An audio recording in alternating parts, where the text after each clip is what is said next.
Hello students, my name is Mahireen. I am a teacher in Government Girls High School निचला थड़ा। हम gender, religion and cast के आज third part में हैं, जिसमें हम कास्ट के बारे में पढ़ेंगे। पहले हम रिलीजन और जेंडर के बारे में पढ़ चुके हैं। जेंडर में हमने क्या देखा था कि जेंडर का पॉजिटिव इम्पैक्ट रहता है और रिलीजन का नेगेटिव। अब ये जो कास्ट है इसका या तो नेगेटिव रह सकता है या तो पॉजिटिव। वो कैसे रह सकता है वो पढ़ने के बाद हमें पता चलेगा। स्टूडेंट, सबसे पहले तो कास्ट के बारे में पढ़ते हैं कि कास्ट होता क्या है। बेसिकली आप सब लोग भी अलग अलग कास्ट्स को बिलोंग करते होंगे, लेकिन हो सकता है आपको क्लियरली पता ना हो कि कास्ट होता क्या है। कास्ट सोसाइटीज़ में क्या होता है, एक ऑक्यूपेशन जो है एक जनरेशन से दूसरी जनरेशन में पास ऑन होती है। यानी कि अगर आपके फादर फार्मर हैं तो आपका बेटा भी फार्मर होगा, या अगर आप ब्राह्मण हैं, आप प्रीस्ट हैं, तो आपका बेटा भी वही होगा जो आप हैं। जैसे आप पंडित हैं, शादियां वगैरह करवाते हैं, तो आपके बेटे को भी वही ऑक्यूपेशन जो है पास ऑन होगा। ये होता है कास्ट। इसके अलावा जो एक सोसाइटी के मेंबर्स होते हैं वो अपनी एक अलग से सोशल कम्युनिटी बनाते हैं, जिसमें वो एक पर्टिकुलर काम करते हैं। मतलब एक ही काम के लोग होते हैं एक कास्ट में, ऑक्यूपेशन, और खाते भी वो इकट्ठे हैं। एक कास्ट के लोग जो हैं वो इकट्ठे खाते हैं, वो दूसरी कास्ट के साथ बैठ के कभी नहीं खाते। और जो मैरिजेस होती हैं वो भी वो विद इन द कास्ट करते हैं। यानी कि एक कास्ट का बंदा जो है वो अपनी ही कास्ट के साथ या एक ही गोत्रा जो भी है उसी में मैरिज करेगा। इसके बारे में आप अच्छे से अपने पेरेंट्स को पूछ सकते हैं, उनको वो आपको ज़्यादा बेहतर तरीके से बता पाएंगे। स्टूडेंट्स, आज जबकि अर्बनाइजेशन और इकोनॉमिक डेवलपमेंट हो रही है, यू नो कि अर्बनाइजेशन क्या होता है। जब लोग गांव से शहरों की तरफ मूव करते हैं, जब इकोनॉमिक डेवलपमेंट हो रही है, एजुकेशन आ रही है, लोग ज़्यादा लिटरेट हो रहे हैं, एजुकेट हो रहे हैं, मॉडर्न इंडिया बन रहा है, तो कई सारी बदलाव जो हैं देखने को मिलते हैं। जैसे कि अब लोग एक कास्ट में ही नहीं, अलग अलग कास्ट में भी शादी करना प्रेफर करते हैं। लव मैरिजेस हो रही हैं, अपना ऑक्यूपेशन चेंज करें। जैसे एक पंडित का बेटा अगर पढ़ाई करके डॉक्टर बनना चाहे तो उसे कोई नहीं रोक सकता। वैसे एक फार्मर का बेटा अगर पढ़ के कुछ और बनना चाहे वो बन सकता है। कोई बिजनेस करना चाहता है, आज कोई रोक नहीं है। जो हमारा कॉन्स्टिट्यूशन है, that is constitution of India, वो भी ये जो कास्ट डिस्क्रिमिनेशन होता है इसको प्रमोट नहीं करता है, बल्कि इसको प्रोहिबिट करता है।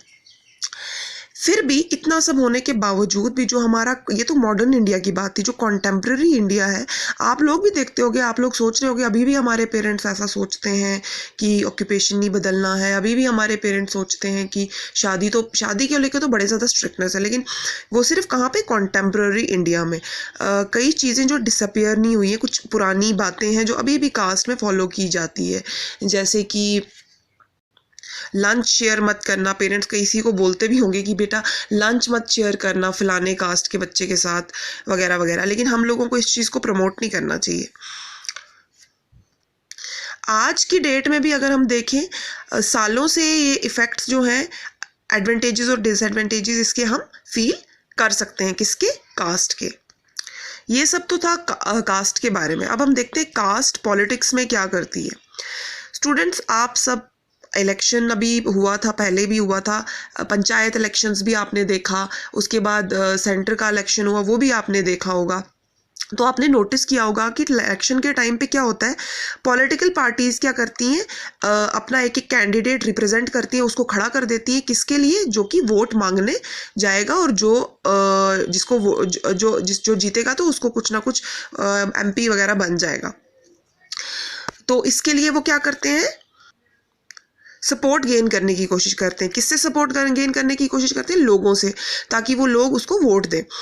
तो आज आपको पता है यूनिवर्सल एडल्ट फ्रेंचाइजी है। क्या होता है universal adult franchise? Universal adult franchise होता है, हमारे देश की बात करें तो 18 साल का कोई भी बंदा, चाहे अमीर हो गरीब हो, कोई दूसरा कंडीशन नहीं है, सिर्फ 18 साल की एज आपने अटेन कर ली है तो उसके बाद यू कैन वोट। और वोट भी अब एक ही कर सकते हो, 1 पर्सन 1 वोट, यानी कि एक आदमी एक ही वोट दे सकता है, वो बार बार जाके वोट नहीं दे सकता है। इन चीज़ों की वजह से जो पॉलिटिकल लीडर्स हैं वो कोशिश करते हैं कि उनको हर कास्ट का सपोर्ट मिले, क्योंकि एक कास्ट का इतनी मेजॉरिटी नहीं होती है कि अगर एक ही कास्ट के आप वोट लोगे तो आप जीत जाओगे। जो पॉलिटिकल पार्टीज़ होती हैं वो क्या करते हैं, वो कास्ट सेंटिमेंट्स की अपील करते हैं वोट लेने के लिए। कभी बोलेंगे, मैंने आपको पहले भी बोला है, कभी बोलेंगे कि भाई आपको एक्सप्लॉइट किया जा रहा है, आपको डेवलपमेंट नहीं हो रही है, हम आपकी डेवलपमेंट करवाएंगे अगर आप हमें जीत करवाओ, क्योंकि हम आपकी ही कास्ट से बिलोंग करते हैं। पर क्या आपको लगता है स्टूडेंट्स कि कोई भी अभी तक जीत पाया है कास्ट की सपोर्ट से? कोई कॉन्स्टिट्यूशन बनी है? कई पॉलिटिकल पार्टीज जो हारती भी, हर कोई थोड़ी ना जीतती है, एक जीतेगी या कोलिजन होगी वो जीतेंगे, कई तो हारती भी हैं। वो कैसे हारती हैं? वो भी तो कास्ट का सपोर्ट लेती हैं।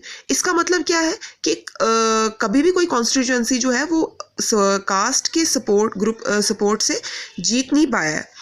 कई और चीज़ें हैं जो रोल प्ले करती हैं कास्ट को छोड़ के इलेक्टोरल पॉलिटिक्स में, जैसे कि डेवलपमेंट आप कैसी कर रहे हो, आपका कैसा कैरेक्टर रहा है पीछे। इसी चक्कर में, क्योंकि कोई भी कास्ट मेजॉरिटी में नहीं होती, हर कोई चाहता है कि अपना कास्ट ग्रुप बढ़ाए, मतलब एक कास्ट के लोगों को नहीं, उसके जो रिलेटेड कास्ट है उनको साथ में जोड़ के कोलिजन बना लें और इलेक्शन में जीत हासिल कर लें।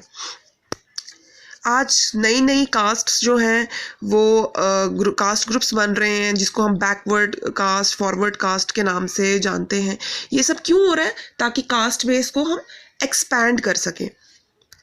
तो ये सब पढ़ने के बाद स्टूडेंट्स, क्या आपको लगता है कि आपको on the basis of caste vote करना चाहिए? नहीं करना चाहिए ना।